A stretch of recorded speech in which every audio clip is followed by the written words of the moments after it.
Have you noticed it too? The silence. The absence of real voices. The people who used to question everything, the ones who saw through the noise. They're gone. Not because they were defeated. But because they finally understood something the rest of the world refuses to see. They didn't disappear out of fear. They disappeared to protect their peace. The awakening. Spiritual awakening doesn't begin with light. It begins with loss. You lose illusions, people, attachments, beliefs, and suddenly, you see the world for what it really is. You begin to see how society runs on autopilot. How people trade truth for comfort. How entertainment replaces depth. And how silence is feared more than lies. And once you see it, you can't unsee it. This moment, this rupture, is the point of no return. Because awakening isn't about becoming happier. It's about becoming real. And being real in a fake world, is dangerous. The cost of seeing clearly. At first, you try to share what you've learned. You talk to friends, family, colleagues. But they don't get it. They tell you you're overthinking. That you're negative. That you should just enjoy life. But how do you just enjoy life? When you can see how disconnected it's become. When truth starts to matter more than comfort. You start to sound threatening to those still asleep. You become a mirror, reflecting everything people are trying to avoid. And soon, they start to resent you for it. That's when you learn. Being awake means being misunderstood. Being awake means walking alone. Why the awake disappear? So slowly, quietly, the awakened begin to step back. They stop explaining themselves. They stop arguing online. They stop trying to wake others up.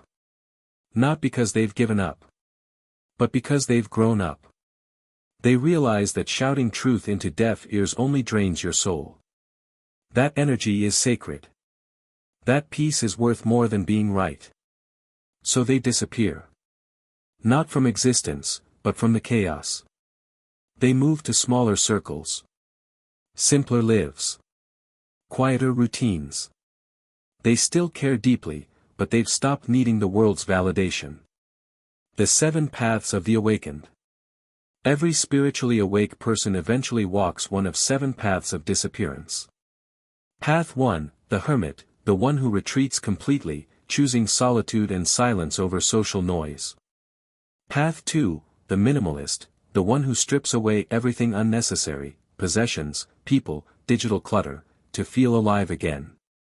Path 3, the creator, the one who channels pain into art, teaching, writing, music, turning isolation into inspiration. Path 4, the healer, the one who stays, helping others awaken, even if it means burning slowly from the weight of others' pain.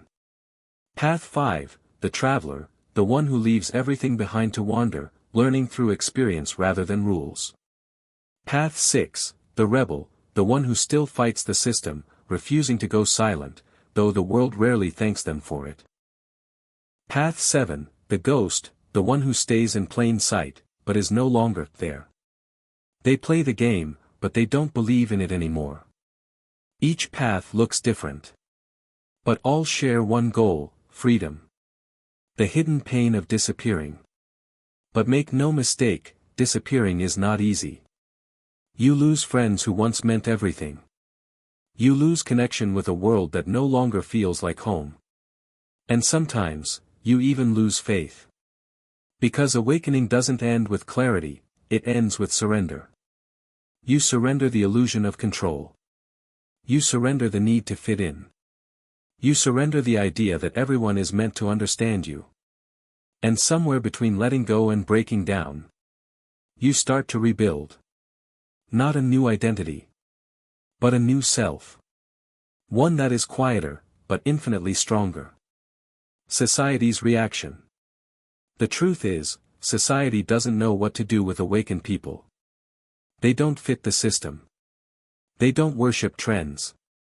They don't feed on outrage. They don't need constant noise. So society labels them. Weird. Lost. Unmotivated. Antisocial. But these people aren't lost, they're just done pretending. They've realized that chasing approval is the fastest way to lose your soul. That silence is not weakness, it's power. That peace is not laziness, it's wisdom. The quiet revolution. Here's the part no one talks about. While the awake disappear from the noise, they're not disappearing from the world. They're building new worlds, quietly. Through communities of truth. Through acts of kindness. Through stillness that changes the atmosphere. They're raising children differently. They're redefining success. They're creating from purity, not pressure.